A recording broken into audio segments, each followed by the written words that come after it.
Let's face it, the whole reason that we have Money Monday every week is to make sure that you are building wealth. So there's no better person to help chart the course for us than Kyle Wingfield from Finley Alexander Wealth Management. He's going to help us out. How are you? I'm doing well. This is one of my favorite topics. Oh, mine too. Well, I want to build all the wealth, Kyle. So Right. let's get it. Let's talk about what people need. You say that people need help with the fundamental concepts of personal finance. What are they and why aren't we getting it? Okay, well, that's two questions. I'm going to go right for the what are they? I've got a couple. I got a few here. Number one, own, don't loan. Own meaning own stock.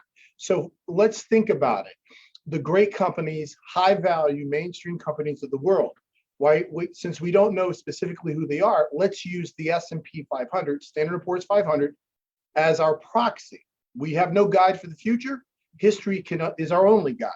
So we have to start looking at what from 1926 till now, what has the data said? The data has shown that equities, right, stock, nominal normal gross return 10%. Mm-hmm. Loaning money, also known as bonds, to these high value companies of the world, that's 6%. Now, that's not what a person ties their wealth to. They tie their wealth to their real return. So over the same time period from 1926 to 2021, inflation is an average of 3%. So if you go 10 minus 3, owning shares in a company gives you 7% versus loaning the money in a bond, which is 3%. So 3 minus 6, that's the real return. So why would an investor, in light of this knowledge, permanently give up over half of their return simply to loan money to the same company they could be an owner in when you look around and see that people are using all the products and services of these great companies in the world?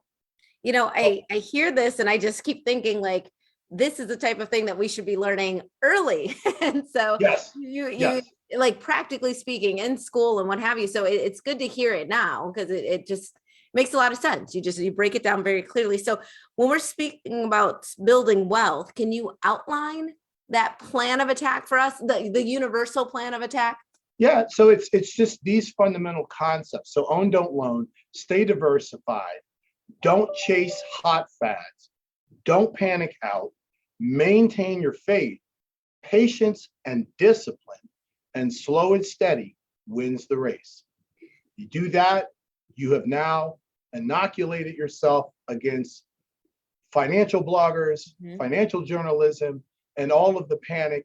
Because remember, Elsa, you can only act on a plan or you can react to current events, but based on current events. And the thing is, you've got to behave your way to wealth, and you've got to behave your way to stay wealthy. If you cannot react your way to becoming wealthy, look at some of the most extreme examples on the planet.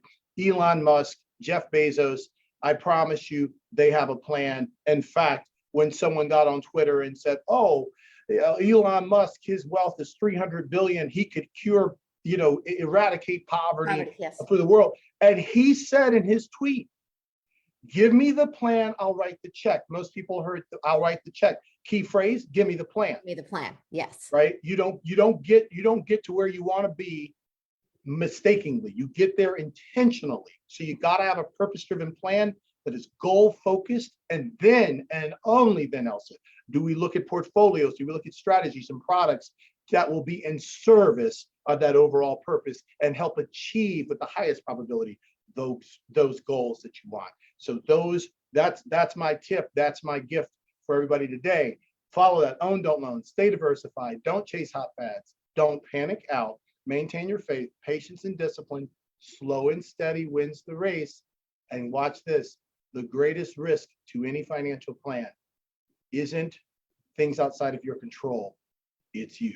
You know, I'm looking at this list, I'm hearing you say it, I'm thinking that I'm not the only one that needs help with at least 1 to 2 of these. So if that's the case, how do we reach out to you?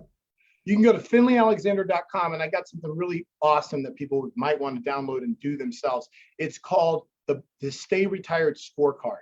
Now, what's so powerful about the scorecard is people can go in there and ask you about each facet of the personal financial world that you're in, your own personal world, and says, how do you feel about where you are with this, like debt?